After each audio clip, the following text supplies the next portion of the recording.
Hello, subjects of the internet. This is the Aromantic Shipper back again with yet another video. This time I'm doing something a little different from my usual content. I usually talk about shows and animation, which, I'm going to be referencing superhero stuff in this video, but I mostly wanted to have a genuine conversation on what the best superpower is to have, because it's my YouTube channel and I can do whatever I want. Now, I just want to make clear that this is only my opinion of what the best superpower to have is, and what would be the most useful superpower to have in my life. I'm not saying my favorite superpower would be the best for everyone, and if you have your own favorite superpower that you would want most of all, be sure to post it in the comments below. Also, I'm going to be focusing on more of the technical side of superpowers and how they would actually work out in real life, rather than just in fiction. Anyway, let's get on with the video. Okay, so probably the first superpower that comes to mind for many people is the power of unassisted flight. And it's pretty obvious why, right? Who wouldn't want to fly through the air? It would just be so incredible to get a bird's eye view of everything, the sheer freedom that flight would allow. I mean, you could go places, see incredible sights, flying would just be so cool. Plus, flight would be really useful. I mean, if you miss the train, you can just fly to the next stop and get on there.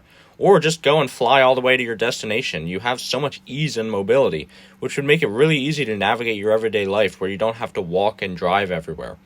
But therein also lies a problem of the power of flight.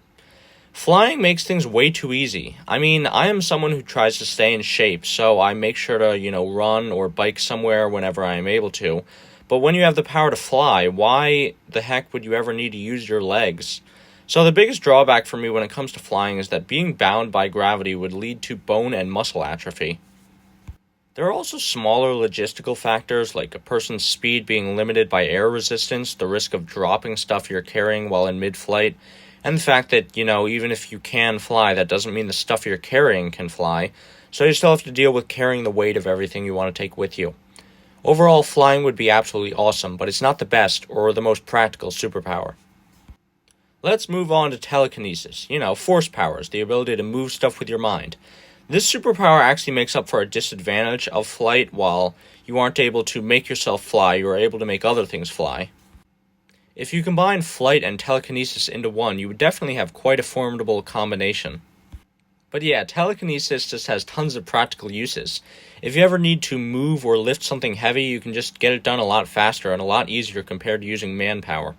Plus, it's just really cool to make objects and especially people float through the air. But telekinesis sort of creates the same problem as flight in that it just makes things too easy. If you don't have to actually move around the house to get stuff and carry stuff, you'll just become a lazy couch potato, because you can just levitate everything for you. I mean, telekinesis undoubtedly makes things easier, but at the same time, sometimes it can be quite an enjoyable experience to do things the hard way. Like when I was younger and I was at this toy drive and we just spent hours dragging donations onto a mover truck. That would have been over in minutes if I just had telekinesis. So yeah, telekinesis, not the best superpower to have. What about pyrokinesis, the ability to manipulate fire? Okay, I would personally get a real kick out of this power because I really like fire a lot, bordering on pyromania. Being able to produce and manipulate fire would just be amazing to me. The problem with pyrokinesis, though, is that it doesn't really have much of a use in everyday life, because it's more a destructive power than anything, and superpowers that are primarily used for causing destruction can't be the best ones. I mean, sure, pyrokinesis would be great for starting pit fires, and it would certainly make a useful superpower for surviving in the wilderness, but how does it make a person's everyday life any more convenient? It really doesn't in any major way, and that's why pyrokinesis can't be the best superpower. Now let's move on to super strength. Yeah, no, definitely not this one, sorry. Basically just a lamer version of telekinesis that requires you to make contact with an object to lift it up. Also, due to how pressure works, if you were to, say, lift up a giant boulder, your feet would crush the ground beneath you, since they would be exerting an enormous force on an extremely small surface area. Plus, if you do have super strength, you risk the possibility of tearing your own body apart from the immense stress you're putting on it. Just look at Deku from MHA, who breaks his arms every time he punches. Yeah, sorry to say it, but super strength sucks. It would really be dangerous to have super strength without also having super durability or super healing. Speaking of which, what about super durability or super healing? This would be a pretty useful superpower. I mean, you won't have to worry about broken body parts again. It means you would be able to take a lot more risks, for sure, like doing some risky bike tricks and climbing tall trees with the knowledge that you would definitely be okay if anything went wrong. But there are some problems with invulnerability. For one thing, other people aren't invulnerable, so while this superpower might embolden you to take more risks, you could be putting other people in danger, like, say, if you got into a car crash, you would be fine, but other people wouldn't be. On top of that, which form of invulnerability should you choose? They both have problems. If you choose super healing, you still have to feel an incredible amount of pain every time you get seriously injured, even if it is only for a little while. Meanwhile, with super durability, you wouldn't be able to feel any pain, which could dull your senses since you would only be experiencing positive touch stimuli. Plus, while you wouldn't be able to be injured from the outside, what if you had, like, an organ failure or something, and you needed to be operated on, but the doctors wouldn't be able to do anything because they couldn't penetrate your skin? There would just be too many drawbacks to make invulnerability the best superpower. Well, if not super strength and super toughness, how about super speed? I mean, this one definitely sounds great. It would be amazing for a lot of people if they could do things faster. But it depends on how you define super speed. Is it just the ability to move faster? Well, if that's the case, it could create some problems if your perception and reaction time stays the same, and you get into some pretty serious accidents. And the faster you go, the more time you need to slow down, which could create all kinds of problems if you were running to a destination. There's also the fact that much like super strength, super speed would put a stress on your body that you wouldn't be able to handle without super durability. So that's a no-go on super speed. What about invisibility? Now this is an awesome power, I don't think anyone will deny. Just so long as you're not like Toru Hagakure from MHA who can't turn the invisibility off. But yeah, I mean, it would just be really cool to sneak around town without anybody noticing you. You'd be the best hide-and-seek player ever. But here's the thing, how many practical applications does invisibility actually have? Well, invisibility would make it a lot easier to break the law and steal some stuff and perv on women, but yeah, maybe don't do those things because they're immoral. You know, invisibility can give you the ability to pull a bunch of neat tricks and also get people to leave you alone when you don't want to talk to them, but it could also get you into a lot of trouble. Plus, another logistical issue with invisibility is, are your clothes invisible too? I mean, going back to Toru Hagakure from MHA, she has to get naked for her invisibility power to actually work effectively, and I mean, I'm sure my fellow nudists out there wouldn't have a problem with that if it was warm outside and they were standing on clean grass, but if it's freezing out and the ground is scattered with sharp litter, yeah, you're probably going to want to wear some clothes. Maybe it would be more like an invisibility cloak, where things close to your person are also made invisible, but that means carrying large objects would also give you away. But anyway, my point is that invisibility would be pretty cool, but definitely not the best superpower. What about intangibility, though? The ability to pass through solid objects. This one definitely would be cool. I mean, if you wanted to get somewhere, you could just go from point A to point B without worrying about stuff slowing you down. But intangibility sort of runs into the same problem as invisibility in a lot of ways. It would be great for doing illegal, shady activities like breaking into bank vaults and spying on people, but not so great for legal and morally sound existence. Plus, do your clothes become intangible too? I mean, Mirio in MHA dropped his pants whenever he phased through objects, and I'm not making a super suit out of my own hair. Wow, thinking back on it, MHA actually has a surprisingly realistic depiction of superpowers. So, whatever, maybe like a cloak of invisibility, you could also have a cloak of intangibility where things close to your person can interact with you and phase through other objects. But there are also a bunch of logistical problems, like what if, while you are phasing through objects, you accidentally become tangible again and get fused with another object? What if you become intangible and then just fall through the surface of the earth until you reach the core? I mean, you need to be able to be touching the ground to even walk, so I don't know, maybe you could just self-select which parts of your body to make intangible and tangible. It's just a very complicated, impractical, and dangerous superpower to have. What about telepathy, the ability to read people's minds? Well, this would definitely be a pretty useful superpower to have. I mean, I really can't stand it when people lie or keep things from me, and it's even worse when I don't know if people are lying or keeping stuff from me, so it would be really great to just check inside their minds to see what they're actually thinking. There is a question of, like, invasion of privacy, and do you really want to know what people are thinking? And yes, I would. I'm pretty thick-skinned and probably wouldn't be very offended or embarrassed hearing other people's thoughts. And while I get how that kind of power could be definitely abused, I think I would use it in a pretty responsible manner and not, like, go around spilling everyone's secrets. On the other hand, though, people's thoughts aren't always deep looks into their psyche, and there can be a lot of white noise and incoherency. So if a person did have telepathic powers, they would definitely have to be able to turn them off and on, or they would go crazy. A good power, I would probably prefer it more than most, but probably not the best of the best.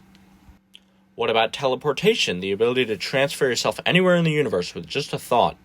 Well, it could certainly have its uses. You wouldn't really need to travel anywhere and could alternate between different locations to handle things at multiple junctures. But it's back to the flying and teleportation problem where you would get lazy and atrophied if you didn't have to physically move to accomplish things. There are also logistical issues, like is it DBZ, instant transmission, where you teleport to certain people, or do you just try to figure out a coordinate location instead? The first would make for definite limitations, and the second means it would be really difficult and complicated to teleport to the right spot if it wasn't in your field of vision. So you might accidentally teleport yourself into a wall or something, which could kill you. So yeah, teleportation, not really the best superpower. I guess we should talk about superintelligence too. I mean, it's a little difficult to really classify this as a superpower though. Listen, I'm definitely of the mantra that knowledge is power, intelligence and cognitive ability is incredibly useful and beneficial to the human race as a whole. I'm probably smarter than the average dude. I took an IQ test and got into the top 3 percentile, but I'm not a super genius or anything, and yeah, it would be absolutely awesome to be smarter, to be able to do complex math without a calculator, to have flawless memory, to be able to see the world in a truly bigger picture. But the problem is that's not really a superpower. I mean, no human is able to fly or levitate objects or become invisible in real life, but a few people in the world really are incredibly intelligent. If superintelligence was to be a superpower, a person would have to, be able to discover the secrets of the universe and comprehend everything just by thinking about it. Intelligence completely beyond the realm of human capability, and I think that's boring. I think it would make you lose touch with reality and human issues like Dr. Manhattan from Watchmen. So yeah, it's a no-go on superintelligence as well. There's also cloning, the ability to make copies of yourself, and this one kind of depends on how the power actually works. If you're talking about, shadow clones from Naruto, for example, then that would actually be pretty sick. I mean, the clones have the exact same memories and experiences as you, but can also be in multiple different places experiencing different things, but after you get rid of the clone, you still have all the same experiences and memories that the clone did. And since your clone isn't really dying, but just fusing with you, you don't have to worry about, your clones turning on you and trying to claim that they are the originals. Outside of filler bullshit. So basically you have 50 different versions of yourself going to work, hanging out with friends, traveling, all at the same time without being distracted. And you gain the experiences and memories of all those clones afterwards. That's definitely better than the type of cloning where, you just have to consciously control all the clones, or where when clones die, their experiences are just completely lost. So yeah, shadow cloning is totally rad, and if you ever need help with an activity, you can just make a bunch of clones to help you out. There could be the problem of mental exhaustion as the experiences of your multiple clones pile up at once, but still easily one of the greatest and most practical abilities in all of fiction, with almost no drawbacks, but it's still not quite the best superpower of all. No, that honor goes to... Soslav Stomach Beam Stare! Come on, guys, I had to. No, but for real, the greatest superpower, for real, is...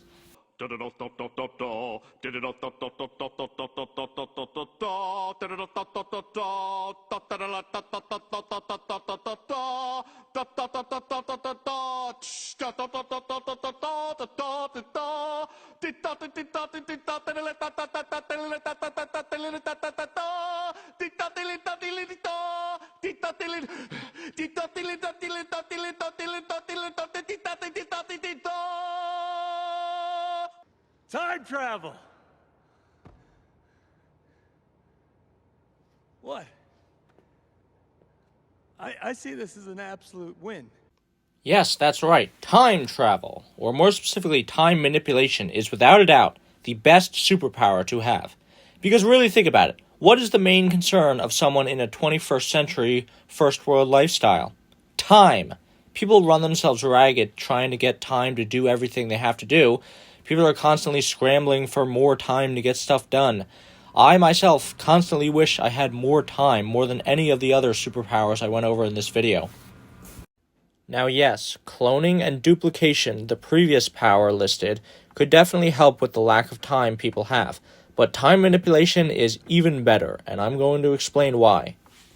When I'm talking about time manipulation, I mean that you are able to speed up time and slow down time and reverse time, which can just have so many advantages in life and actually accounts for many of the advantages of other superpowers without their limitations. So first off, if you have the ability to reverse time, you can basically just correct every mistake you make. That's pretty much just invulnerability. If you get seriously injured, you can just reverse time to before you got injured and change your behavior so a disaster doesn't occur. Basically infinite respawns, except unlike with the power of invulnerability, you can also fix harm done to other people in an accident as well. But far from just avoiding harm, reversing time also gives so many other advantages. Like, if you ever just make a really dumb mistake or oversight, you can easily just go back in time and correct it. Like, one time I accidentally dropped my phone while on the train, and I had to go through this whole nerve-wracking process of trying to figure out its location and get it back. With time travel, I can just reverse time for 30 seconds, and make sure to grab my phone before I get off the train. Crisis easily averted. Or, for a more timely example, a few days ago I was going through the settings on my phone, and I don't know if I messed with one of the settings or what, but now whenever I type something, my phone always sounds out all the letters and words. It's so annoying. Capital A, alpha. Can. Capital C, capital P, U, T, put, M, Y, my, B, A, L, L, S, balls, I, N, no, in, Y, O, yo, J, A, W, S, Sierra, Jaws. Cap E echo I N G G B A G O Oscar A L T Goat H O M Mike. And I have no idea how to fix it. I tried to go back through my settings to reverse whatever I did. I don't know what to do though. A super annoying problem that could be very easily solved if I could just go back in time and not go through my settings. But there are many other advantages as well. For example, does anybody else hate sleeping? I mean, it's not a bad experience to have necessarily, but it just wastes so much time. I mean, you're literally doing nothing. But if you don't sleep, you're going to be completely out of it during the time when you're awake. So, time manipulation is a way to get around this. Whenever you're feeling tired, you can just stop time, and when you wake up again, no time at all has actually passed in the real world, and you are well rested to get on with the rest of your day. 6 to 7 hours of added time. This easily solves the cloning drawback of mental exhaustion, by the way. And you can just stop time and give yourself the opportunity to reflect and think about things, which can be really useful and oftentimes people don't give themselves the time to do. Time manipulation also gives you the ability of super speed, since you can just slow down time around you, meaning you can go super fast compared to everyone else. You can get places faster, you can complete tasks faster, you can save time on exercise and workouts by slowing down time around you, but still getting all the positive effects for yourself. Unfortunately, there are some limitations to time manipulation. Even if we take it as a given that, like, you could have a time cloak around you where things close to your person would also be at the same time wavelength as you, stopping time would actually mean you couldn't see or hear anything outside of that time cloak, since the light waves and sound waves take time to travel. So it would be pretty hard to get around and do much of anything other than think and sleep. On top of that, you can't really time travel into the future with time manipulation, since the past hasn't happened yet. And if you slow down time around you while you are still functioning at normal temporal capacity, you're going to have to be eating a lot of calories per day than usual. So, expect your food budget to increase immensely. Of dimensional reality, and it seems to manipulate space-time. I call it the Speed Force. It causes me to burn a tremendous amount of calories, so I am just a black hole of snacks. I am a snack hole. Plus, slowing down the world around you would make internet speed even slower, so yeah, first world problems. But hey, listen, okay, listen. Nothing is perfect. Listen to the veggie, okay? And, reversing time actually solves a lot of these problems, and means you can just watch as much TV or surf as much of the internet as you could possibly desire, and then just reverse time since, you you could still have the memory of everything you've experienced. You could, read the entirety of the Bible and watch all of One Piece, and then just reverse time, having the experience firmly lodged in your brain, with it being as though no time has passed at all. I mean, hell, you can use time reversal to nut during NNN without actually failing NNN. The possibilities are just endless. You can even use time reversal to give yourself a form of pseudo-reincarnation immortality by just reversing time back to when you were a child when you get old. And you could replay your life again, except things would be different because you would have the experiences and memories of an 80-year-old. I mean, yeah, that could get boring after a while, but who wouldn't want to go back in time and explain to their parents the fallacious reasoning of religious belief as a cute little 4-year-old? Anyway, that is my argument for why time manipulation is the best superpower of all time. If any of you disagree with me and have reasons for why you think a different superpower is better, make sure to post them in the comments down below. Anyway, this has been the Aromantic Shipper. Be sure to like, share, comment, subscribe, and as always remember, just because you can't feel love doesn't mean you shouldn't want other people to. Bye! Bingo Thomo.